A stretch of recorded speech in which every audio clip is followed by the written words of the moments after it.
오늘 말씀의 제목은 주님이 친구라고 부르는 자는 어떤 사람일까? 궁금하지 않아요? 주님이 나더러 친구야, 얼마나 다정다감한 것입니까? 응? 친구라고 불러주는 거하고 야, 목사야, 장로야, 권사야 라는 것보다도 넌 내 친구야. You are my friend. 너는 내 친구야. 우리는 이런 단계까지 가야 되지 않겠습니까? 주님이 날 들어 너는 내 친구야. 내 붓이야. 이따가도 흥분송할 때 요한의 아들 시몬아, 너는 내 친구다. 그렇게 부를 수 있어야 됩니다. 친구야, 내 양을 맡아도. 일단 그 찬송을 부를 거예요. 친구야, 내 양을 맡아줘. 우리는 세상에 많은 친구가 있습니다. 그런데 최고의 친구가 베스트 넘버원이 누구냐면 예수님이세요. 그 친구를 몰라보고 오늘날 우리는 하나같이 세상에 어떤 친구가 있을까, 돈 많은 친구가 있을까, 건강한 친구가 있을까, 또한 명예가 있는 친구가 있을까, 지식이 있는 친구가 있을까 해서 많은 친구를 사귀려고 합니다. 오늘날 크리스찬들이 베스트 프렌드가 누구냐? 예수 그리스도십니다. 그분은 여러분들에게 친구야, 내 친구가 돼줄래? 예! 내가 당신의 친구가 돼주겠습니다. 먼저 친구가 돼줄래? 라고 오늘 오셔서 여러분들에게 조언을 통해서 말씀으로 여러분들에게 내 친구가 돼줘 라고 부탁할 것입니다. 그 마음이 여러분 앞에 찡하게 성령의 감동에 의하여 일어나서 친구가 돼주시는 여러분 되시기를 주의 이름으로 축복합니다. 네. 주님이 친구라고 부르는 데는 이유가 있어요. 다 친구가 될 수 없잖아요. 이곳에도 여러분들이 세상에서도 뭐 나름대로 친구라고 말하는 분들이 있습니다만 친구라고 부르는 데는 이유가 있어요. 물론 우리 크리스찬들은 그냥 크게 그냥 부르기 좋게 다 예수님의 친구라고 부를 수 있겠지만 그는 좋게 생각을 해서 그렇게 다 예수님이 너희는 다 내 친구야 이렇게 부를 수 있으나 제가 이렇게 말씀을 드리면 그렇지 아마 친구도 친구 나름이다 그랬죠. 부모도 부모 나름이고 자식도 자식 나름이야. 호로 자식도 있고 싸가지 없는 자식도 있고 효자도 있는 것처럼 친구라고 다 친구냐? 친구도 나름이 있다. 진짜 친구가 있어야 한다. 진짜 친구가 어떤 사람일까요? 사랑의 계명을 지키는 자입니다. 예수님의 진짜 프렌드가 누구냐? 사랑의 계명을 지키는 자입니다. 이제 이 사실을 알고 나는 예수님의 친구인가 아닌가를 분별하면서 이 시간 들으세요. 너는 내 종이다 라보다도 너는 내 친구야, 붓이야. 환상적인 얘기 아닙니까? 종이라고 안 부르고 아들이라고 안 부르고 너는 내 친구야. My friend. 마태복음 22장 37절에서 40절의 말씀을 오늘 또 소개합니다. 그 말씀을 줄여서 엑기스로 말씀을 드린다면, 첫째는 하나님 사랑이다. 둘째는 내 이웃 사랑이다. 네 자신과 같이 살아가는 것이 곧 십계명을 요약하는 계명이다. 이를 더 줄이면 사랑의 계명이다. 이렇게 주님이 설명을 해 주셨습니다. 그런데 이 사랑의 계명은 어떻게 지키는 것이냐? 마음을 다하고 뜻을 다하고 목숨을 다한 사랑이란다. 그래서 예수님이 우리에게 먼저 목숨을 다한 사랑으로 나는 너희 친구다라고 우리에게 본을 보여주셨습니다. 제가 지난 8월 24일 넷째 주에 마가복음 10장 17절로 27절에 있는 모든 조건을 갖춘 부자의 조건, 젊은 청년의 조건, 출세한 관원의 조건을 가진 사람이 어려서부터 참 하나님을 나름대로 잘 섬긴다고 했던 사람이 주님에게 잘 보이기 위해서 탁 앞으로 달려와서 엎드려져 가지고 주님 어떻게 하면 영생을 얻겠습니까? 라고 하니까 주님이 사랑의 계명을 그에게 답안지를 주었습니다. 이렇게 사랑해라. 그러니까 십계명을 주었죠. 그러니까 그가 그냥 당당하게 나는 어려서부터 십계명을 지켰습니다. 저도 여러분들도 아마 나 주일도 잘 지키고 수요일 금요일도 기도에도 다 나는 잘 지킵니다 하고 아마 말할 거예요. 그런데 주님이 뜻밖의 한 가지 충격적인 반사적인 대답을 하십니다. 너에게 아직도 그랬어요. 아직도 한 가지 부족한 것이 너에게 있다. 네 재산 많지? 네 재산을 다 팔아다가 가난한 자라들에게 하나님 나라의 나눗셈을 한번 해봐라 그랬습니다. 그러면서 주님이 뭐라 하겠어요? 그러면 네 땅에 보화가 있는데 하늘의 보화가 너의 보화가 하늘에 있게 될 것이다. 그리고 나서 팔로우 미 나를 따르라. 그런데 이 사람은 슬픈 기색으로 재산이 많은 거로 그 아직도 한 가지 부족하다고 주님이 지적을 해주는데도 주님을 선택하지를 못했습니다. 자, 오늘날 저 역시 여러분들 역시 항상 선택의 기로에 서 있다는 것을 아십니까?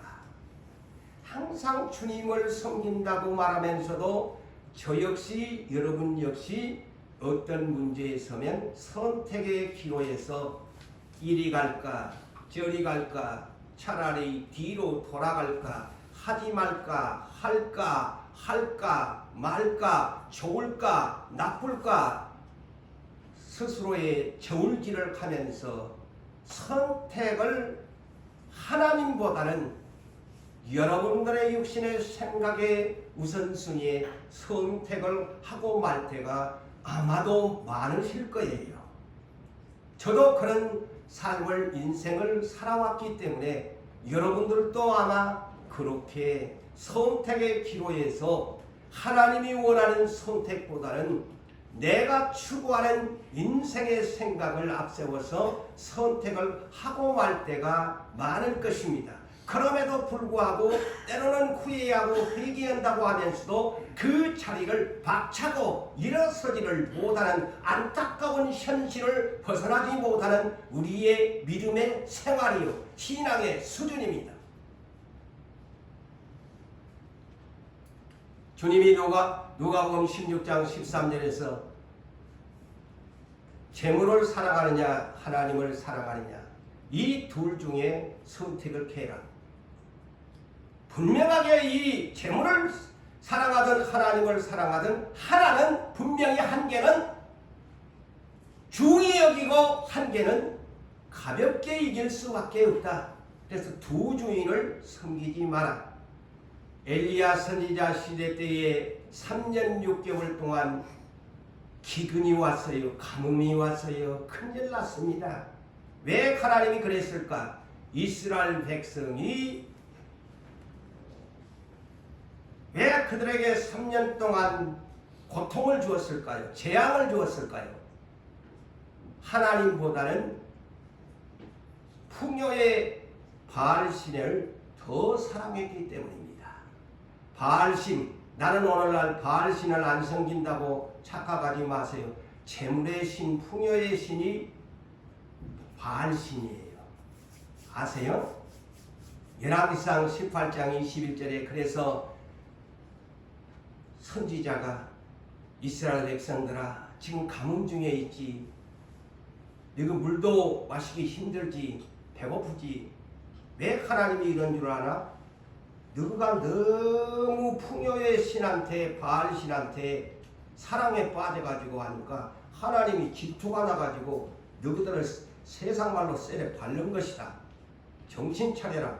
오늘부터 두 사이에 머뭇거리지 말고 선택의 기로에서 하나만 바알을 선택하든가 하나님을 선택하든가 똑바로 해라. 사랑하는 유부산교회 성도 여러분들이여, 오늘 여러분의 선택의 기로에서 누구를 선택하시렵니까? 누구를 친구로 삼으실랍니까? 라는 메시지입니다. 교회 공동체 안에는 세 부류가 오르락내리락 합니다. 첫째 부류는 보편적인 듣고 예배드리면서 그냥 적당하게 오르락내리락 하는 교인 신자들이 있지요. 잘 들으세요. 나는 아니겠지, 목사지 나도 아니겠지 하겠지만은 하나님이 볼 때는 야 니도야 그런 사람 아니겠니? 할 수도 있지요. 장로도 권사도 니도 그런 사람 아니겠니? 그런 첫째의 부류가 있어요. 이를 일컬어 교인이여 시인자라고 부릅니다. 두 번째의 부류는 좀 성숙한 성도라고 하죠. 오늘날 성도님은 부르기 좋게 성도님이지 한 진짜 거룩한 성화된 사람이냐 이거요. 성도는 완전히 성화된 사람이요. 거룩한 물이지요. 글자 그대로. 그 다음에 세 번째가 뭐냐? 여기는 중급 신앙에 해당되는 사람이지. 제자의 물입니다. 제가 이 성경을 연구하면서 느끼는 것이 바로 그겁니다. 세 종류의 부류가 교회의 공동체 안에는 오르락내리락 한다. 절대 직분 보고 그 사람 야 고재훈 목사니까 중급이겠지 천만에, 하나님이 볼 때는 고재훈 목사가 하급인지 중급 이상인지는 하나님만이 알아. 직분 갖고 사람 판단하면 안 돼 여러분. 예? 장로라고 목사라고 천국에 갈 줄 알아요? 권사라고 천국에 갈 줄 알아요? 그건 하나님 저울에 미달되면 못 가는 겁니다. 직분 갖고 가는 것이 아닙니다. 제자라는 이 부리는 하나님 친구라고 부르는 자들이죠. 주님이 친구라고 부르는 자, 이들은 재물도 목숨도 언제든지 선택의 기로에 있다면 언제든지 아니요 예수님 빠이빠이 잘 계세요가 아니고 Yes! Yes I do! 나는 합니다! 하는 사람이 제자입니다. 오늘날 우리를 왜 이런 고난의 역경 속에서 던져놨을까요? 왜 이렇게 경건의 연습을 겪게 할까요? 제자의 무리가 되기를 우리 주님은 원하시는 친구야. 나를 대신해서 이 마지막 시대의 친구야. 너 나를 위해서 목숨을 바칠 수 있겠니? 파송하기 위해서 그렇습니다. 친구에게 맡기고 싶다는 거예요.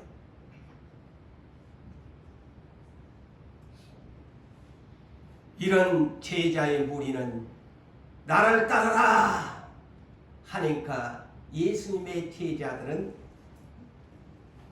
망설이기를 알았습니다. 모든 것을 버려두고 나를 따르라 하니까 12 제자는 다 따랐습니다. 아버지도 부모도 그물도 버려두고 Follow me 하니까 두말하지 아니하고 Yes.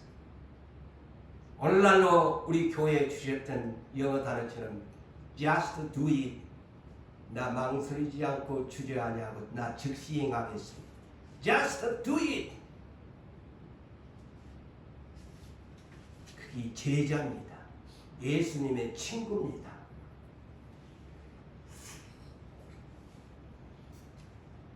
아까도 소개했습니다만 그 부자 청년에게 너에게 아직도 한 가지 부족한 것이 있다고 하면서 그에게 미션을 주었지만 그 미션에 그는 탈락자가 되지요. 그러면서 예수님이 하신 말씀이 생각나죠. 참 얘들아 부자가 천국에 들어가는 것이 어떻게 그렇게 어려운지. 그러니까 제자들이 깜짝 놀랐지요. 아니 그러면 어떻게 부자가 천국에 갑니까? 그러니까 야 부자가야 천국에 들어가려면 낙타가야 바늘구멍 들어간 것이 더 쉽단다. 부자는 그에 해당이 못 된다. 응?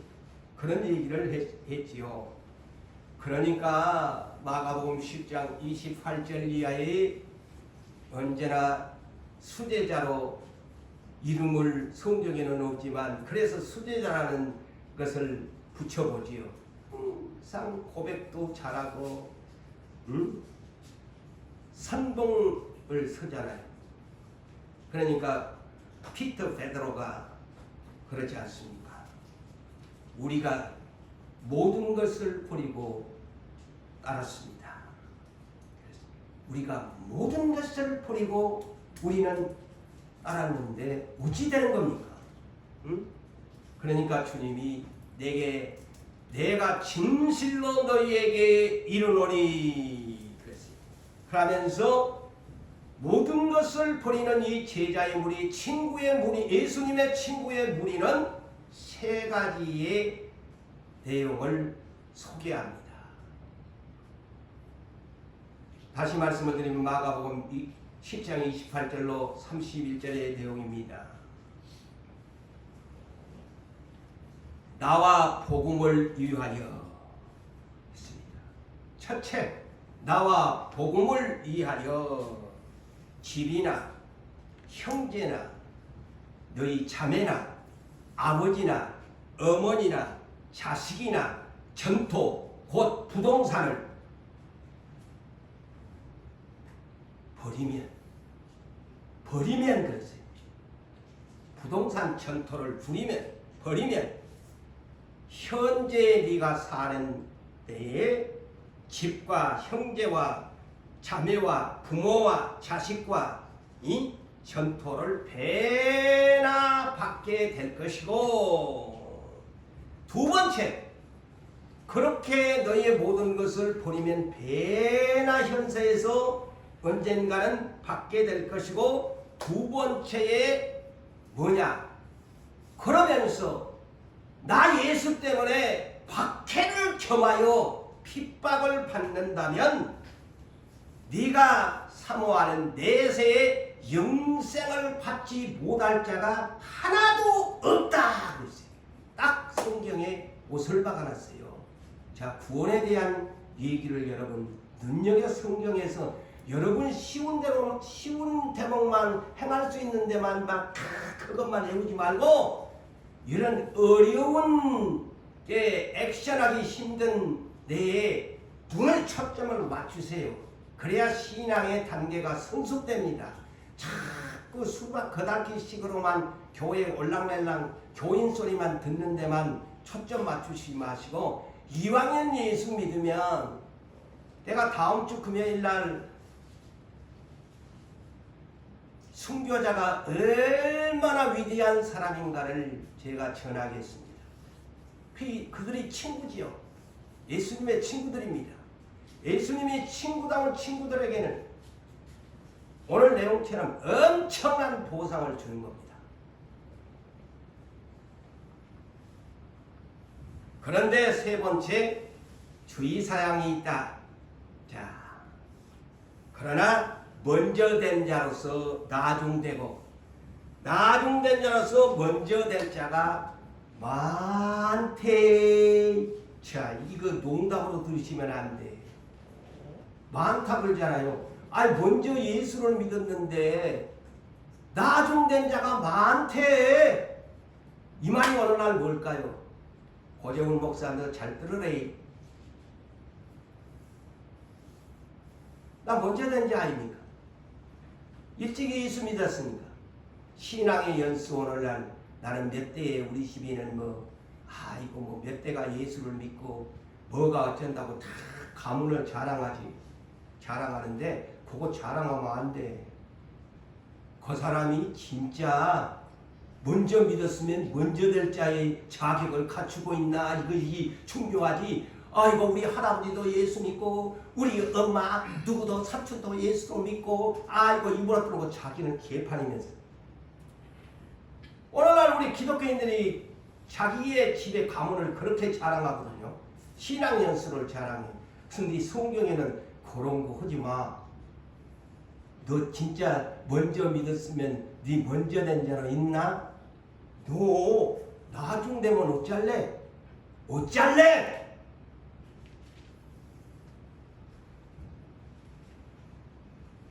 목사라고 장로라고 권사라고 안수집사라고 집사라고 아이고 야 나중 될 자가 많다는 건 알아라.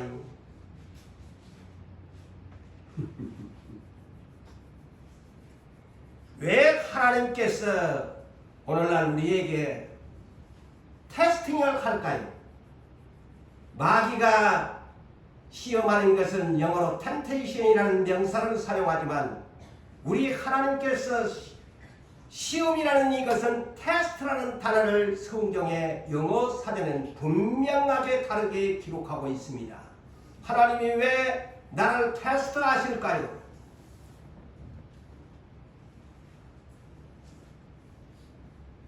우리는 예배 시간에 하나님의 말씀을 듣습니다. 그러면서 예배를 드립니다. 그리고 또 기도 생활을 합니다. 때로는 전도도 합니다. 직분을 맡아가지고서 또 일을 충성한다고 합니다. 그런데 오늘날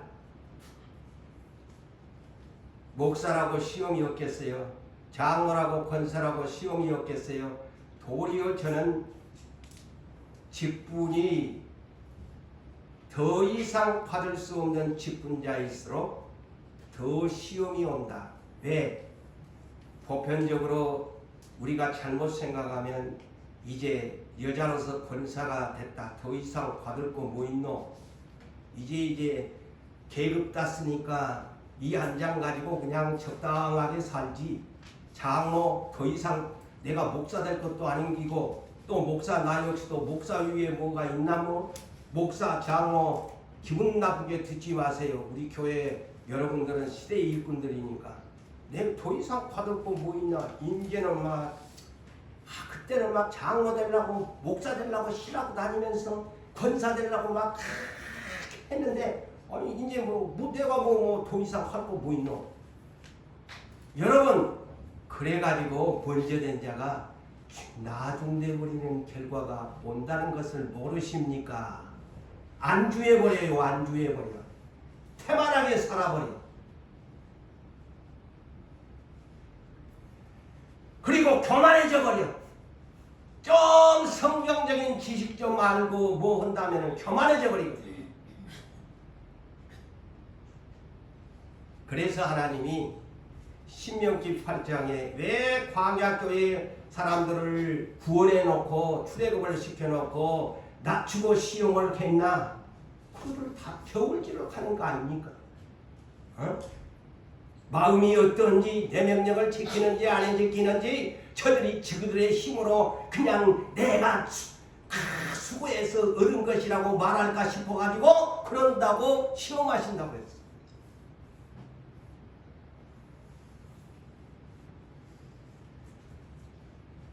여러분, 우리 하나님께서는 테스트를 우리에게 하십니다.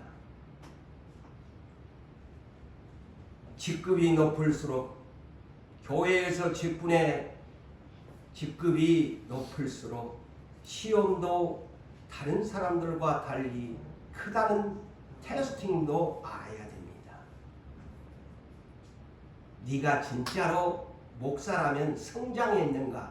입으로만 목사냐? 아니면 네 행동의 무게가 목사냐? 이것을 테스팅하십니다. 입으로는 다 예수 잘 믿어. 예? 근데 행동이 진짜 목사냐, 진짜 장로냐, 진짜 권사냐 무게를 달아봅니다. 예? 다니엘서 5장 27절에 벳사살 왕을 저울에 달아보니 당신은 부족합니다. 그날 밤에 데려가 보잖아요. 저울에 달아보니. 그래서 테스트라는 단어를 사용합니다. 그래서 우리는 장성한 제자들이 되기를 원합니다. 목사 정도 되고 장로 정도 되고 권사 정도 되면 우리 하나님 쪽에서는 예수님은 다 제자가 되기를 원합니다. 할렐루야. 제자의 수순에 있기를 원해요. 조금만 뭐 하면 그냥 시험 들고 삐치고 교회 안 나오고 다른 교회 가버리지 뭐. 에? 그게 목사일까요? 장로일까요? 권사일까요? 아닙니다. 장성한 직급이 높을수록 제자의 단계까지 가야 합니다. 진짜 잊지 마세요. 이게 성경에서 가르치는 핵심입니다. 네가 직급이 높다면 직급 자랑하지 말고 네가 제자가 됐나? 제자가 됐나? 제자라면 예수님의 친구인데 네 제자 될 수 있나? 로마서 8장 29절에 이런 말씀을 하십니다. 하나님이 미리 아신 자들로 곧 이 예정하시고 선택하신 자들로 또한 그 아들의 형상을 본받게 하시기 위하여 미리 정하셨으니 이는 예수로 그로 말미암아 자, 잘 들으세요. 많은 형제 중에서 맏아들이 되게 하셨다. 그래서 우리 하나님은 예수님이 맏아들이 큰아들이에요. 그렇다면 오늘날 이 자리에 있는 여러분들은 장차 전부 첫째 부활에 참여하면은 다 작은 아들들이 되는 거예요. 천상에 가면 하나님의 아들들이 되니까 작은 아들들. 예수님은 큰 아들이고 다 작은 아들. 그런데 큰 아들을 십자가는 이렇게 지는 것이란다. 하늘을 본을 보여준 거야. 그래서 본을 끼치기 위해서 큰 아들을 미리 십자가에. 그래서 예수님이 제자들을 선택한 것도 두 번째 하나님 아버지는 작은 아들들을 선발한 거야. 이렇게 하는 것이 제자들인데 이들이 바로 예수님의 친구고 작은 아들이란다. 그것을 보여준 거야. 자, 그래서 베드로전서 2장 20절에서 21절에도 이렇게 말씀을 합니다. 죄가 있어서 자, 우리가 잘 생각합시다. 오늘날 우리가 고난 중에서 여러 가지 위로도 받을 수 있고 또 우리 자신을 돌아볼 수 있는 말씀입니다.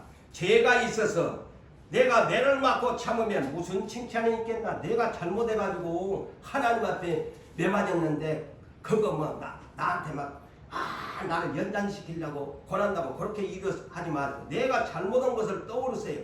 그래서 나가 매를 때렸는갑다, 징기한갑다, 나를 아프게 한갑다. 죄가 있어서 죄를 말하자면 매를 맞고 참으면 무슨 칭찬이 있겠나. 그건 당연히 매를 맞아야 된다 이 말이죠. 그러나 네가 잘못이 없이 선을 착한 일을 했다면 고난을 참고 고난을 받고 참으면 이런 하나님 앞에 아름다운 사람이다. 네가 잘못이 없는데 네한테 인생의 고난이 너무너무 많아. 그런데도 참으면 하나님 앞에 오 beautiful beautiful man 합니다. 아름답다는 거예요. 그런데 이를 위하여 자, 이 고난이라는 이 두 글자 앞에 이를 위하여 너희가 부르심을 받았으니 그리스도도 너희를 위하여 고난을 받으사 너희에게 본을 끼쳐 그 자취를 따라오게 가셨느니라. 자, 예수님이 하나님 아버지께서 예수님의 큰아들을 보내가지고 이 고난을 예수님은 아무런 죄가 없는데 나를 위하고 여러분들을 위해서 십자가의 그 고난을 참으셨다. 그래서 아름답다. 그러니까 너희들도 작은 아들이라면 큰아들 예수님을 그 본을 받아가지고 그렇게 좀 해봐 하는 얘기예요. 그렇게 좀 해봐. 이 얘기를 주님이 친히 하셨지요. 친구가 어떤 자인가? 친구는 곧 제자인데, 다른 말로 말하면 제자야 친구가. 마태복음 16장 우리가 너무나 잘 아는 24절에서 27절까지의 말씀을 소개합니다. 자, 예수님이 이 말씀을 누구에게 했느냐? 모든 사람들에게 복음을 전할 때 하신 말이 아니고 그 성경에 보면 제자들에게 이르시되 그랬어요. 똑바로 성경도 봐야 돼. 그 많은 알아듣지도 못한 사람들에게 이 엄청난 말씀을 하신 것이 아니야. 알아들을 만한 제자들에게 이 말씀을 하셨다는 거예요. 그 얘기가 뭐냐? 자, 세 가지로 얘기를 합니다. 첫째, 누구든지 그랬어요. 누구든지 나를 따라오려거든 자기를 부인하고 자기 십자가를 지고 나를 따르라. 자기를 따르라. 여기에 자기를 부인한다는 것이 뭘까요? 빌립보서 2장 6절에서 8절의 말씀이죠. 그는 하나님의 본체시지만 동등됨을 취할 것으로 여기지 아니하시고 자기를 종의 형체로 비워가지고 자기를 낮추시고 죽기까지 복종하셨으니 곧 십자가에 죽으셨다. 이것이 자기 자신을 하나님이셨지만 부인하는 것이 바로 모델이다. 그래서 너희들도 이처럼 하라는 것입니다. 그 다음에 두 번째, 누구든지 자기 목숨을 위하여 구원코자 하면 잃을 것이다. 이 말이 비겁하게 사는 사람을 말하죠. 한마디로 예수 믿다가 무슨 일 좀 해라. 너 십자가 질래? 입으로는 아멘 해놓고는 할 구멍이 있는가 싶어가지고 그 얘기. 누구든지 자기 목숨을 위해서 구원코자 살살살살 미꾸라지처럼 빠져나가면 너 잃을 것이다. 그게 뭘까요? 잃을 것이다 하면은 지옥에 간다는 거예요. 결국에는 지옥에 간다. 우리 이 해석을 그렇게 하세요. 그래야 나한테 탁탁 꽂혀지지. 세 번째, 누구든지 나를 위하여 자기의 목숨을 잃으면 찾으리라. 영생합니다. 순교자로서의 엄청난 보상을 피해 보상을 받는 사람이 됩니다. 사람이 만일 온 천하를 그러면서 주님이 그런 말씀을 하지요. 사람이 만에 온 천하를 얻고도 제 목숨을 잃으면 무엇이 유익하리요? 사람이 무엇을 주고 자신의 목숨과 바꾸겠느냐? 이 말씀은 참 어리석은 사람이 그런 짓을 한다는 말이죠. 안 그래요? 이 천하를 얻고도 자기 목숨을 잃으면 무슨 소양? 그리고 돈 주고 자기 목숨 바꾸겠냐? 이거는 어떤 사람도 그런 멍청한 짓은 안 한다. 그 얘기입니다. 멍청한 짓 안 한다. 어리석은 짓 안 한다. 그러나 나는 그랬어요. 이것이 바로 그 얘기입니다. 핵심. 그렇지만 나는 멍청한 것 같지만은 나는 너희들을 위해서, 친구를 위해서 목숨을 버렸다. 그 얘기입니다. 너희들은 잘난 척하고 육신의 생각 가지고 뭐 하려고 그렇게 멍청한 짓을 해? 천하를 얻고도 뭐 한다고 내 목숨을 갖다가 바쳐? 미쳤나? 어리석게 살기? 그렇지만 예수는 사람이 생각할 때 보니까 참 멍청한 거고, 자기 목숨을 갖다가 친구를 위해서, 수많은 사람들을 위해서, 아까도 찬송했지만은 고귀한 희생의 양이 됐다는 거예요. 그러면서 주님이 이런 말씀을 합니다. 내가 어리석은 것 같지 아니야. 나는 그래서 보상받았대이. 우편 보좌에 올라갔대이.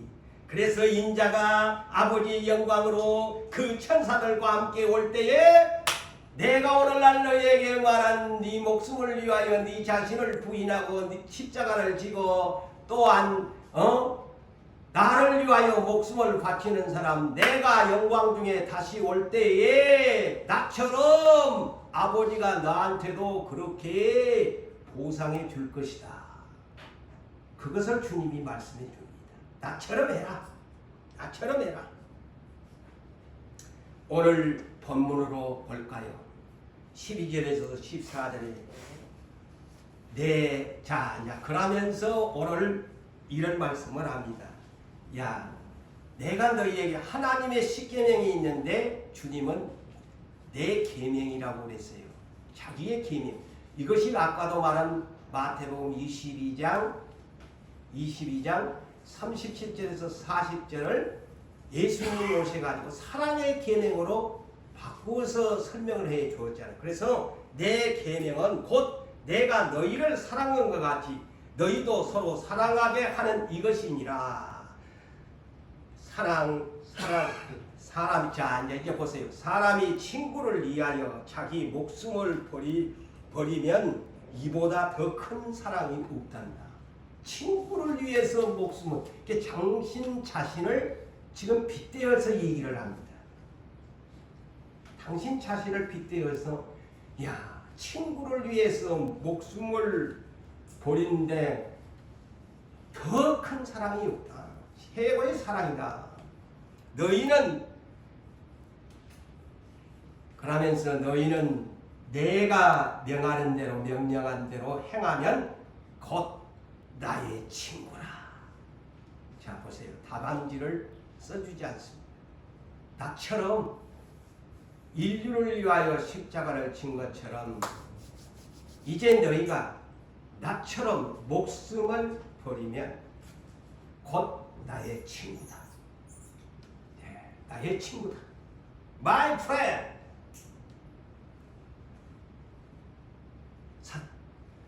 자, 사랑의 계명은 서로 사랑하는 것이라고 했습니다.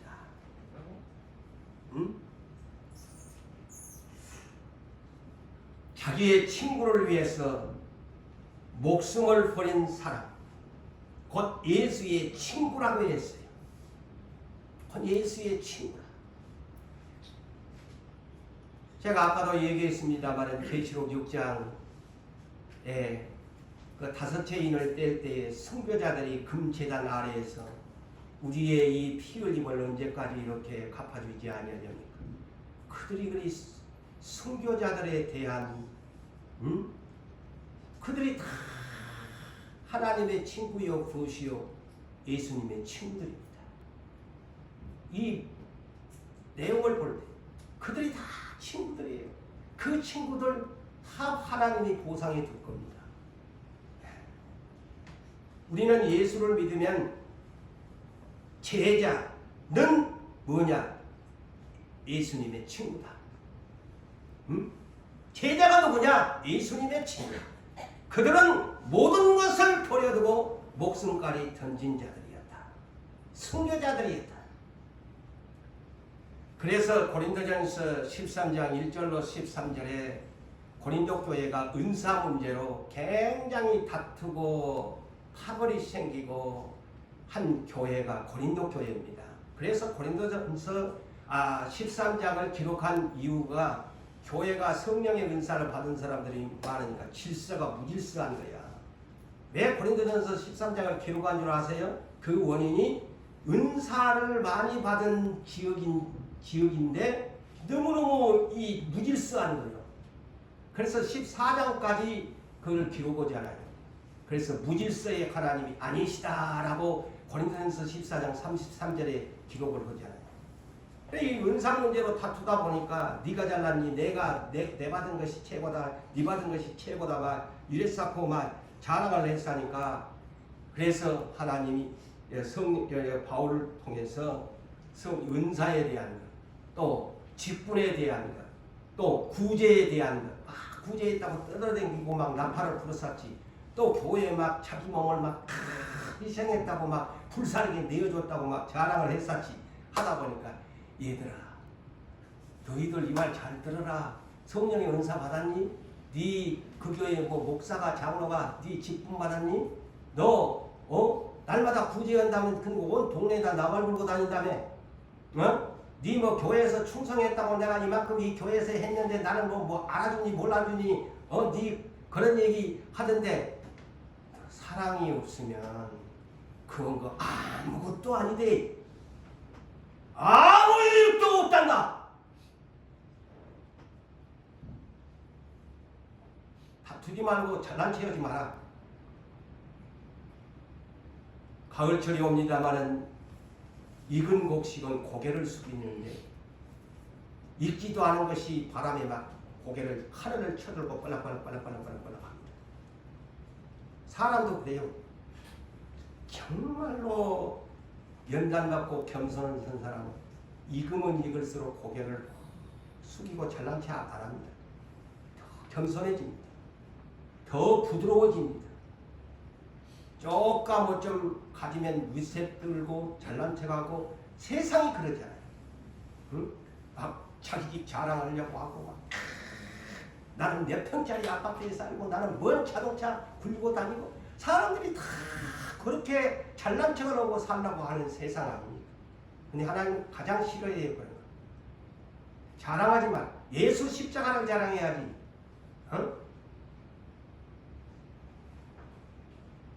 그래서 갈라디아서 5장 22절 23절에도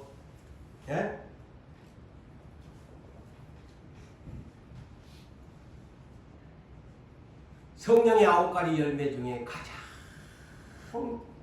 첫째가 사랑이라. 사랑이야. 믿음, 소망, 사랑 중에 또한 제일이 뭐라고? 사랑이야. 네가 믿음 좋다고? 네가 믿음이 좋고 막 소망과 비전이 많다고? 근데 네 사랑이 있니? 네 사랑 없으면 네 믿음도 별것 아니야. 사랑이 최고야. 그래서 예수 믿는 사람 사랑입니다. 그 사람의 사랑의 수준으로 이 사람이 하나님의 사람인가 아닌가를 평가한다는 겁니다. 여러분, 아브라함이 성경에서 들어봤지만 왜 아브라함을 하나님이 벗이라고 했을까요? 왜 친구라고 했을까요? 저는 이걸 보면서 이 설교를 준비하면서 왜 제자가 친구인 줄 알았어요. 이사야 41장 8절에 아브라함은 나의 벗이다. 그랬죠. 구약 성경에. 아브라함보다 하나님이 나의 벗이라고 했어요. 아니 어떻게 해서 뭐 믿음의 조상이라고 해서 벗이라고 불렀나? 또 이렇게 여러분이 뭐 그 대가를 치렀기 때문에 벗입니다. 대가 없이 친구가 안 됩니다. 응? 그냥 맹목적으로 친구라고 불러주라고요? 아니야. 성경에 보니까 대가를 치른 사람이 친구야. 야고보서 2장 21절로 23절에 아브라함이 그 아들 이삭을 제단에 바칠 때에 행함으로 의롭다 하심을 받은 것이 아니냐. 너희가 보거니와 믿음이 그의 행함과 함께 일하고 행함으로 믿음이 온전 퍼펙트, 온전 영어 번역은 퍼펙트 페이스. 온전한 믿음이 뭐냐? 행함이 따라줘야 된다. 행함으로 함께 일을 해야. 이에 성경에 이른바 아브라함이 이와 같이 믿었는데 그 독자 이삭을 제단에 행함으로 드릴 때에 믿음이 의롭다는 것을 이루어졌고 그는 하나님의 벗이라고 칭함을 받았나니. 할렐루야. 벗이 그러니까 아무나 되는 거 아니야. 이것 때문에 벗이 된 거예요. 벗이라 칭함을 받았느니 그 뒤에 잘 들으세요. 어느 날 믿음으로만 구원을 얻는다고 하는 양반들 바르게 성경에서 개정하세요. 행함으로 의롭다 하심을 받고 믿음으로만 아니니라. 믿음으로만은 아니니라 그랬어요. 그러면 성경을 바르게 정립하셔야지. 그냥 노마서만 막 집중 막 해가지고 그냥 막 입으로 시인하고 구원을 한다는, 그러니까 그냥 입으로만 막 예수 믿으면 천국 간다고. 에이? 성경 66권을 왜 주었는데 다 보라고 한 것이지. 의인들의 그래서 의인들이 되는 공식을 저는 만들어 봤어요. 의인이 되는 공식은 뭐냐? 믿음 플러스 행함. 믿음 플러스 행함. 이것이 믿음의 의인이다. 믿음의 의인이다. 자, 그래서 이따가도 찬송 부르겠습니다만 요한의 아들 시몬아 너는 나를 사랑하느냐? 저들보다 사랑하느냐? 항상 주님은 저들보다, 네 마누라보다, 네 남편보다, 네 자식보다, 네 친구보다 나 더 사랑하느냐? 질문하십니다. 베드로한테 물어보니까 요한의 아들 시몬아 너는 나를 저들보다 더 사랑하느냐? 그러면서 뭐라고 합니까? 사랑한다고 3번을 다시 고백을 받아놓고는 친구야, 니는 내 양을 맡아주고 니는 장차 네가 원하지 아니하는 죽음을 맞이하게 될 것이다. 너는 나처럼 목숨을 바쳐야 할 사람이란다. 미리 부탁하잖아. 그게 친구입니다. 그래 요한복음 21장이 요한복음 15장과 연결되는 부분입니다. 네가 나 친구지. 나는 너를 친구라고 부른다. 그래 너도 나는 너를 먼저 위해서 죽었으니까 너도 나처럼 많은 사람을 위해서 너도 대신 로마의 바벨론에 가서 너도 죽어야 한다. 그 요한복음 22장의 예수님의 애언입니다. 사랑하는 성도 여러분, 여러분들은 주님을 사랑하십니까? 이제 목소리가 이제 여러 개 설교를 해보니까 쑥 죽어버리네. 근데 이양 예수 믿을 바에야, 이양 예수 믿으려면 참 잘 믿고 갑시다. 그냥 교회 오르락 내리락 해서 그냥 겉만 반지르지 말고 이양 예수 믿고 천국 가려면 천국에 가서 좀 상 받아야 될 거 아니요.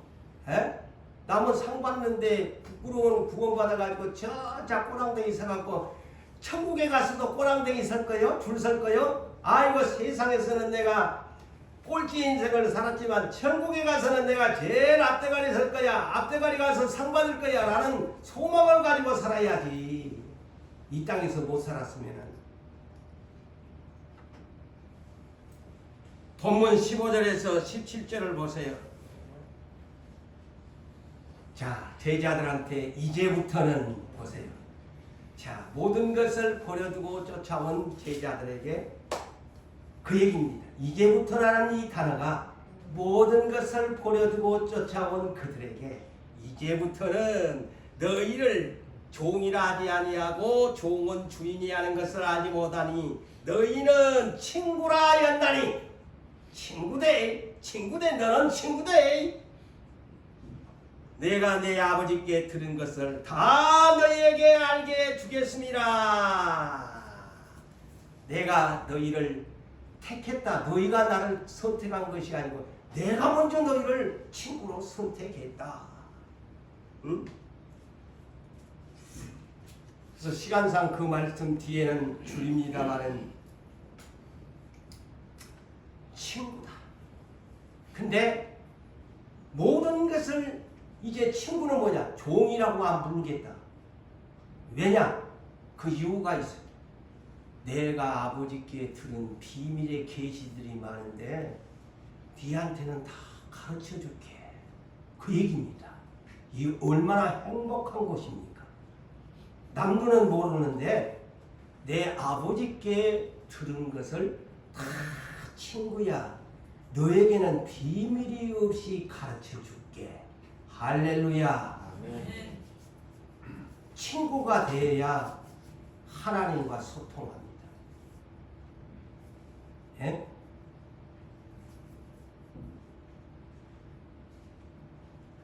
그래서 친구는 은밀한 관계죠. 친구는 은밀한 관계. 남에게 하지 못하는 모든 얘기를 털어놓는 그런 영적인 친구. 제자들한테는 가르쳐주겠다는 거예요. 네, 너는 나처럼 목숨을 바칠 자이기 때문에 가르쳐주겠다는 거예요. 이 얼마나 영광스러운 축복입니까?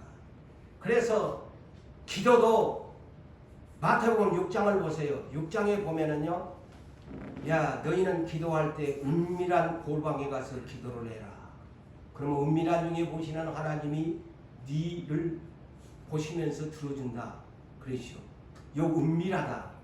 대단히 중요합니다. 비밀을 가르쳐준다는 겁니다. 그래서 이 마태복음 6장 6절에도 너는 친구인데 은밀하게 너의 기도실, 골방은 오늘날 우리가 영어를 붙인다면 프레이어 룸, 기도실. 그런데 조용히 1대1로 너와 나 속삭이자. 응? 야, 신부와 신랑이 연인관계가 되면은 은밀하게 단둘이 온 얘기를 다 하잖아요. 그런 것처럼 비구를 그렇게 하는 겁니다. 자, 특별히 솔로몬이가 술람이 까마득잡한 여인을 그렇게 사랑한 것이 아가서입니다. 그 많은 여자도 1천 여자 중에 이 술람이 여인을 사랑했는데 그 영적으로 오늘날 우리 예수가 우리를 사랑하는 그런 내용이기도 합니다. 그런데 아가서 2장 13절로 14절에 보면 그런 표현을 씁니다. 나의 사랑, 나의 어여쁜 자야. 일어나서 함께 가자. 파이튼 낭떠러지 은밀한 곳에 있는 나의 비둘기야. 나의 비둘기야. 그러면서 뭐라고 하느냐? 내가 너의 얼굴을 보고 싶대. 그리고 너의 목소리 좀 듣고 싶대. 너의 목소리는 부드럽고 너의 얼굴은 아름답구나. 보고 싶다. 듣고 싶다.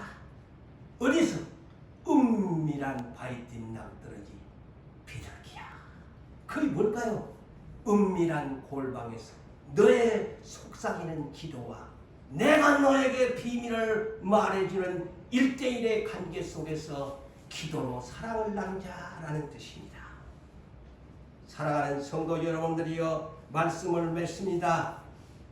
모두 다 주님의 성도이기 전에 제자, 너는 내 친구라고 주님이 명령할 수 있는 여러분들이 되셔서 앞으로 그 어떤 것도 주님이 원하시면 나는 친구다, 나는 예수님의 친구다, 그래서 그 어떤 것도 나는 주님의 친구를 위해서 내 가진 모든 것, 내 목숨까지도 친구를 위해서 예수님처럼 들이시는 마지막 시대의 일꾼 여러분 되시기를 주의 이름으로 축복합니다.